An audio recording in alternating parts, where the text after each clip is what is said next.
Iran cannot outspend the United States. It cannot outbuild the United States. It cannot match the full conventional power of the American military, ship for ship, aircraft for aircraft, base for base, or dollar for dollar. In a direct contest of industrial capacity and conventional force, the imbalance is obvious. So what if defeating America in that kind of war was never the objective? What if the most dangerous part of an Iranian attack is not the missile itself, not the drone, not the damaged ship, not even the immediate military loss? What if the real weapon is what happens next? Anger, pressure, retaliation, deployment, escalation. More targets, more obligations, more money. More reasons why the United States feels it cannot step back. That is the uncomfortable possibility at the center of this crisis. Iran may not need America to lose a decisive battle. It may only need America to make the conflict larger than it had to become. And the most dangerous enemy may not be the one strong enough to defeat you. It may be the one that understands exactly how you are likely to react. Welcome back to Global Frontline Analysis. If you prefer to understand why events are happening rather than simply hear that they happened, you are in the right place. Subscribe if you want deeper analysis of the military, political, economic, and psychological forces shaping global conflicts. And let us know where you are watching from, because tonight, the question is not simply whether the United States can overpower Iran. Of course, it can bring extraordinary force to bear. The harder question is whether raw power can become a vulnerability when an opponent learns how to provoke it. This is not an argument that every Iranian action is part of a secret master plan. There is no public evidence proving that Tehran controls every escalation or can predict every American decision. States make mistakes. Leaders miscalculate. Military organizations react under pressure. Events often move faster than strategy. But strategic competition does not require perfect control. Sometimes it only requires understanding the habits of the other side. And America has habits. It has alliances to protect, shipping routes to defend, military credibility to preserve, bases and personnel spread across a vast region, political leaders who know that every attack will produce immediate demands for a response, a global media system that can turn a single explosion into a national test of resolve within minutes, a Congress divided over almost everything, but still capable of attacking an administration for looking either too weak or too reckless, a public that can demand decisive action today and demand an exit from the resulting conflict years later. These are not uniquely American flaws. They are the pressures that come with being a superpower. But that is precisely why they matter. The stronger America looks, the harder it can become for America to ignore a challenge. Imagine the basic dilemma. If Washington does nothing after a serious provocation, critics may say deterrence is collapsing. Allies may wonder whether American guarantees still mean what they once meant. Adversaries may test further. If Washington responds in a limited way, the response may be attacked as insufficient. If it responds overwhelmingly, it may create the very escalation the opponent hoped to trigger. The choice is not between strength and weakness. The choice is between different forms of risk. And an intelligent adversary does not need to force America to choose a specific option. It may only need to create a situation in which every option carries a cost. That is where the provocation loop begins. The first step is a threat, an attack, a disruption, or an action that cannot easily be ignored. It may be direct. It may involve an aligned armed group. It may occur at sea against a base, against infrastructure, or through a chain of events in which responsibility is initially disputed. Then comes the second step. Washington faces pressure to respond. The pressure may come from military commanders, concerned about force protection, from allies demanding reassurance, from political opponents, accusing the administration of weakness, or from the public demanding that someone be held accountable. Then comes retaliation. Perhaps the United States strikes a military facility. Perhaps it deploys additional aircraft, ships, air defenses, or troops. Perhaps it expands an existing operation. Tehran then faces its own pressure. Iranian leaders may believe that failing to respond would damage their credibility, encourage further attacks, or weaken them domestically. So, Iran retaliates. Washington now sees a new attack. The United States responds again. The cycle repeats. At some point, the most important question is no longer who fired the first shot. The question becomes who benefits from keeping the cycle alive. That is the disturbing strategic possibility. Iran does not need to win every round. It may not even expect to win most of them. A weaker power can lose individual exchanges and still benefit if the stronger power accumulates larger costs, wider commitments, and fewer acceptable exit ramps. Iran does not need to sink an American aircraft carrier. It does not need to defeat the U.S. Navy in open battle. It does not need to occupy American territory. A more realistic strategy for a weaker state would be to make American power expensive, politically difficult, and strategically distracting to use. The objective may not be to destroy the machine. It may be to keep the machine running until the cost of operating it begins to create problems elsewhere. Every additional ship sent to a region has another mission it is not performing. Every air defense battery committed to one theater is a capability planners must account for somewhere else. Every prolonged operation requires maintenance logistics personnel and political attention. Every new obligation creates another argument for why leaving is dangerous. None of these decisions has to be irrational. That is exactly what makes the trap possible. A dangerous shipping route may genuinely need protection. American personnel under threat may genuinely require stronger defenses. An attack may genuinely deserve a military response. Allies may genuinely need reassurance. Every individual decision can look reasonable, but a limited response can become an unlimited commitment when enough reasonable decisions accumulate. America may not enter a trap in one dramatic step. It may enter through 100 decisions that each seemed necessary at the time. Consider the emotional dimension. After a serious attack, anger is natural. Images of destruction spread quickly. Families demand answers. Commentators demand action. Political leaders understand that restraint can be interpreted as weakness long before anyone has time to determine whether restraint might actually serve a larger strategy. This is where the missile becomes more than a weapon. A missile can damage a target. The anger after the missile can move an entire country. What if a provocation is designed not only for its immediate military effect, but also for the political reaction it creates inside the United States? Again, that does not mean every attack is part of a perfectly coordinated psychological operation. But any state that has studied the United States knows that American military decisions do not take place in a vacuum. They take place in a democracy under intense public scrutiny. Presidents are judged on whether they look strong. Members of Congress compete to define what strength means. Television screens fill with retired officials, analysts, and political figures demanding different levels of retaliation. Social media compresses complex strategic problems into demands for immediate action.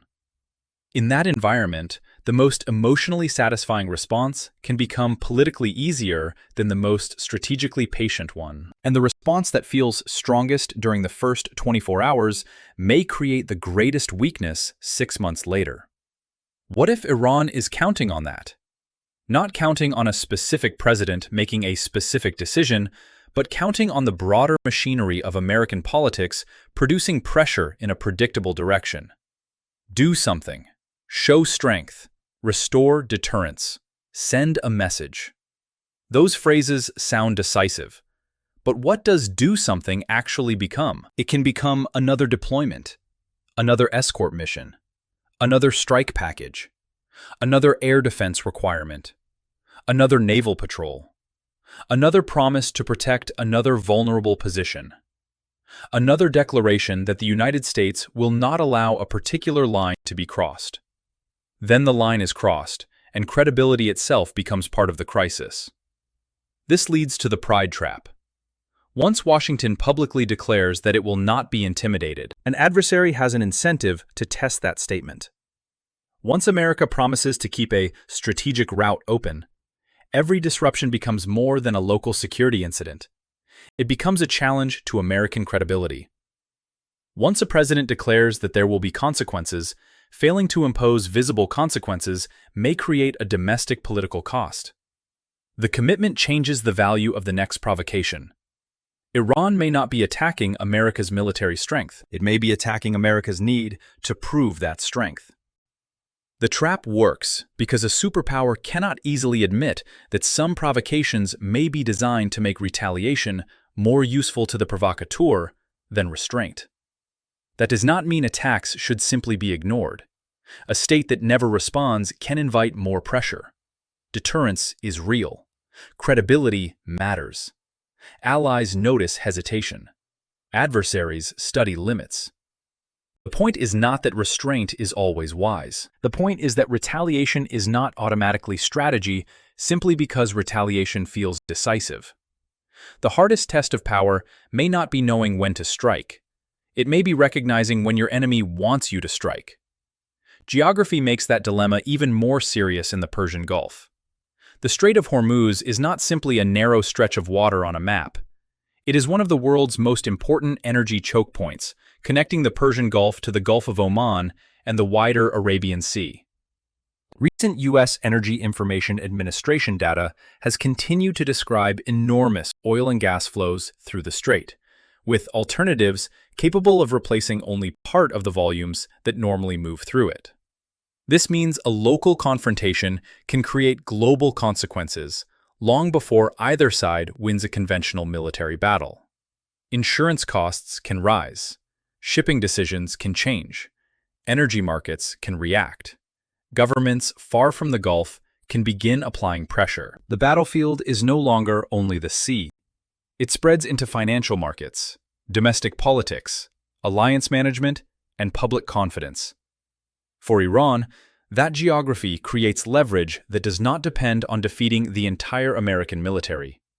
For the United States, it creates obligations that are difficult to ignore.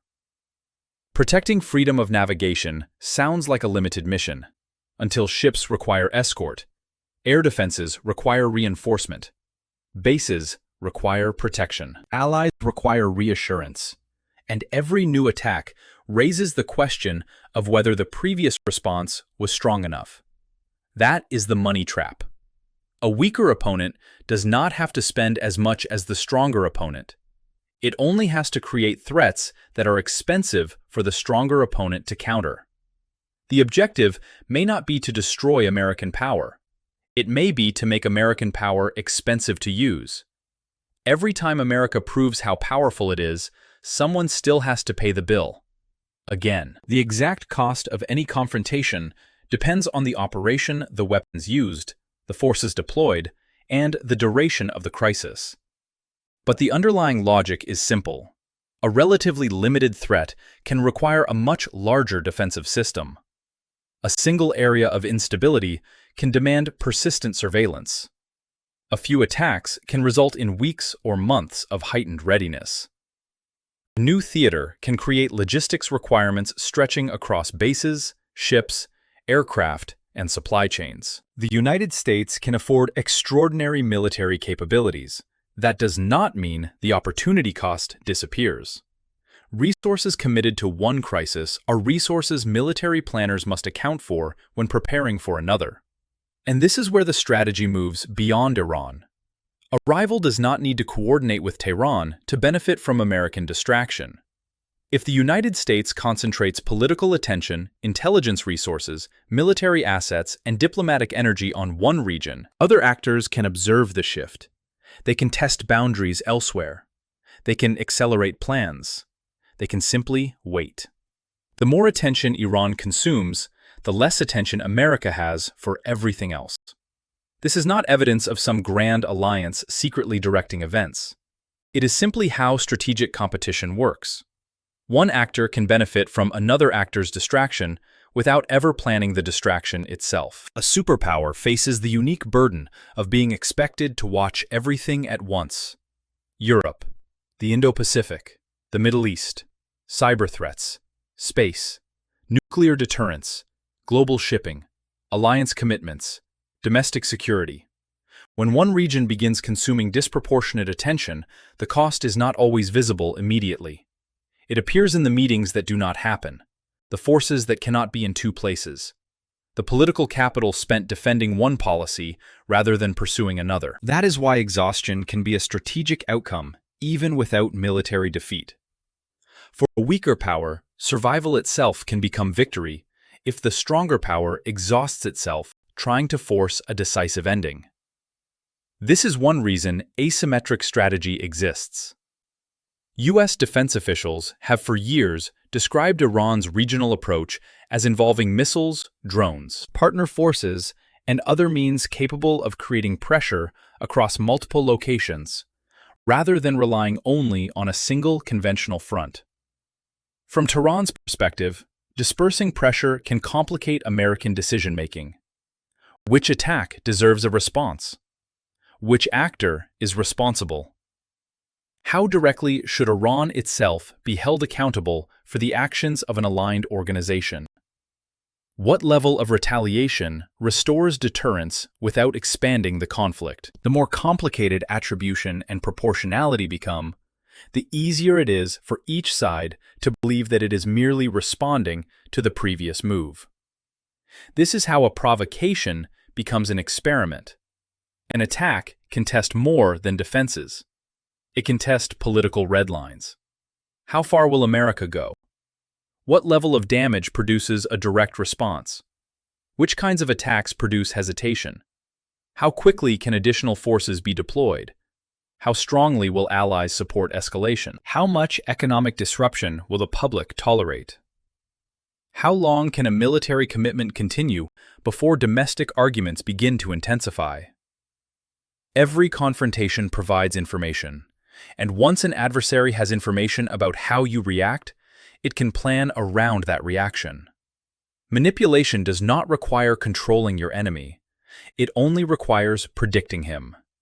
If I do X, and I believe America will probably do Y, then I can prepare for Y. If America then reacts to my preparation, I can prepare for that reaction too. Soon, both sides may believe they are responding defensively, while the overall system moves towards something neither originally intended. That is why the most dangerous version of this theory does not require an Iranian master plan at all. Perhaps Tehran is not sitting in a room with a perfect blueprint designed to make America destroy itself. Perhaps Washington is not blindly following a script written by its adversary. Perhaps both governments are improvising. Perhaps commanders are reacting to threats. Perhaps leaders are trying to avoid appearing weak. Perhaps each new decision makes sense when viewed from inside the capital that makes it. And perhaps that is enough. America may not be falling into Iran's trap. Both countries may be building the trap together. The most dangerous trap is the one that does not need a mastermind. Attack creates retaliation. Retaliation creates fear of another attack. Fear creates deployments. Deployments look threatening to the other side. The other side prepares. Those preparations are interpreted as evidence that the original threat was real. More forces arrive.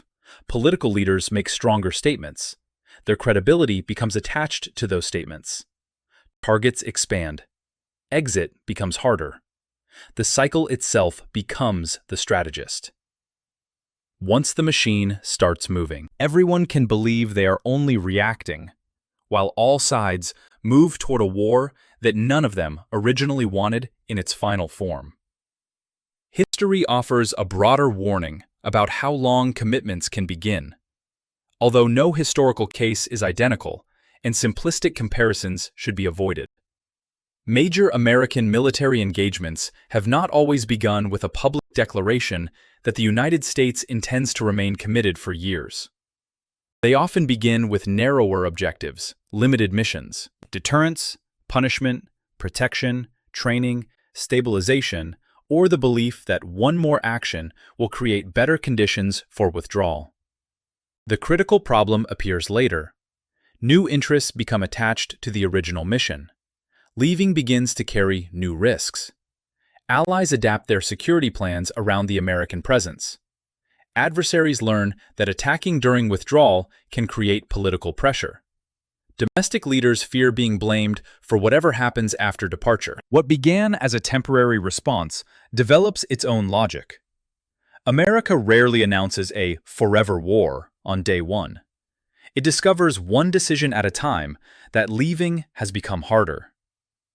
Is Iran deliberately trying to recreate that pattern? There is no public evidence proving such a comprehensive design. It would be irresponsible to claim otherwise.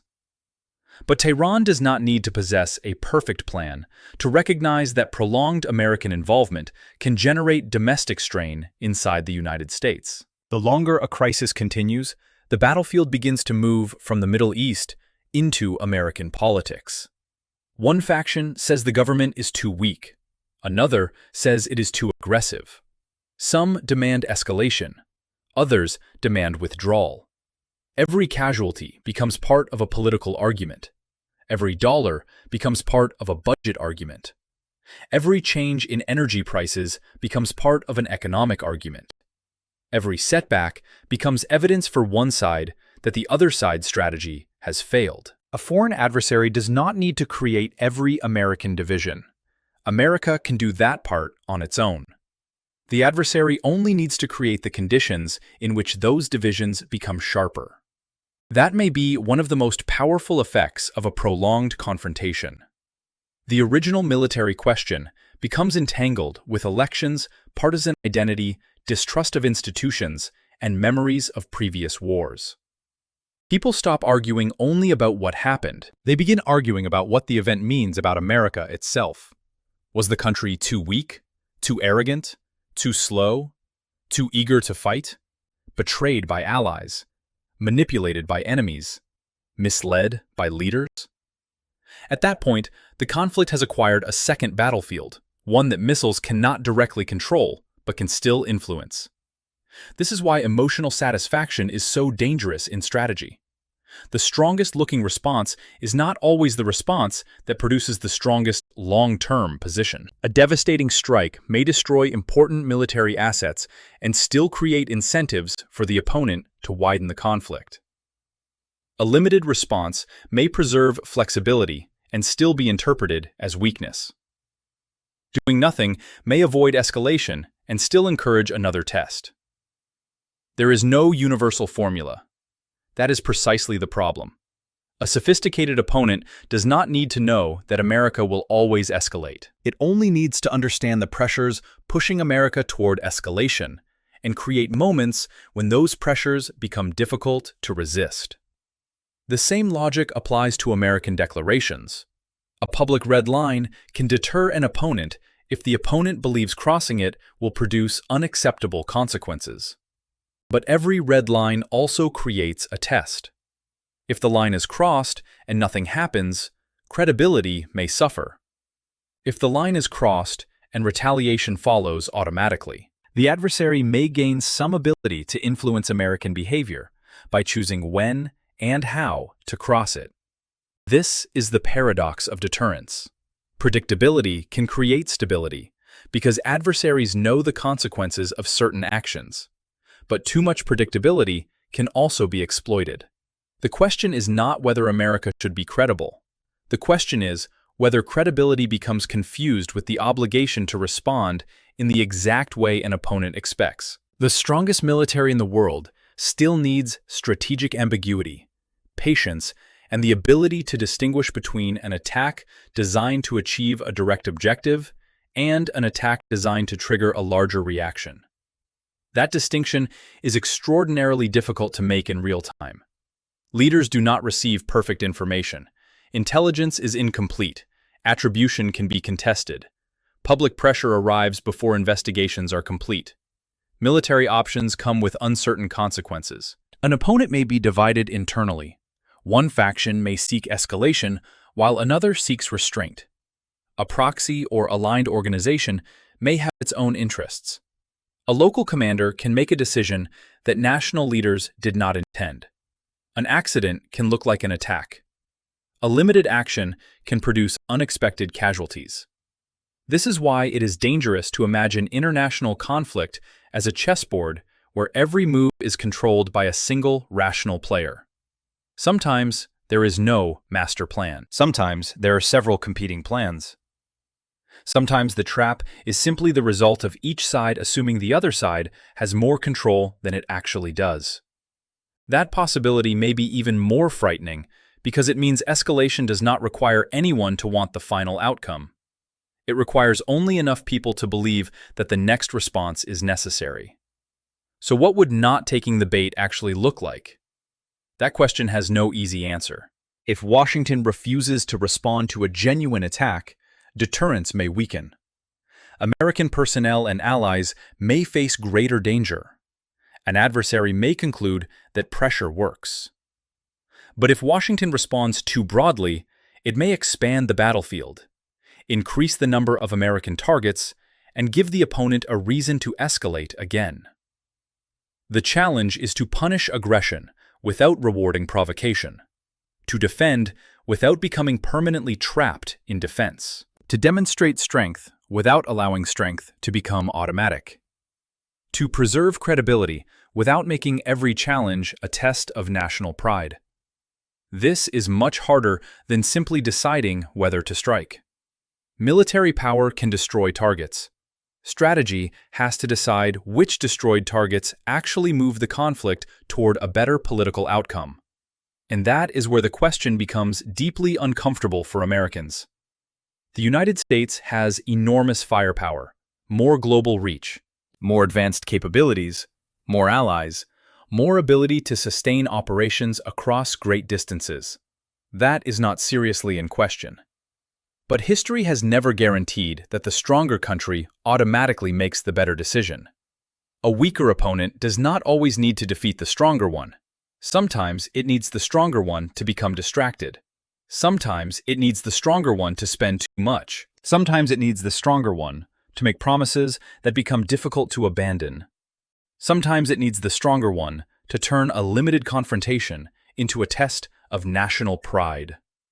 Sometimes it simply needs to survive long enough for the stronger power to become tired of the problem. Iran does not need America to lose a battle. It only needs America to overreact. The most dangerous weapon may not be the missile. It may be the response the missile creates. And that leads to the final possibility. Iran may not be trying to destroy American power. It may be trying to convince America to misuse it, spend too much, protect too much, react too often, open too many commitments, turn every challenge into a test of credibility, allow anger to narrow the available options, allow pride to turn tactical incidents into strategic obligations, allow each reasonable decision to become one more link in a chain that no one originally intended to build. Or perhaps there is no Iranian grand design at all. Perhaps both sides are caught inside a system where every act of deterrence looks like preparation for aggression to the other side. Perhaps Tehran believes it is responding to American pressure, while Washington believes it is responding to Iranian provocation. Perhaps every move is defensive when seen from one capital and offensive when seen from the other. If that is true, then the real danger is larger than any single plan. The cycle itself becomes the enemy. The United States has more money, more ships, more aircraft, more global reach. Iran cannot defeat that power in a conventional contest, but maybe conventional defeat was never the only way to produce a strategic loss. Maybe the real contest is over decisions, over attention, over endurance, over the ability to remain disciplined when an opponent creates pressure designed to make discipline politically painful.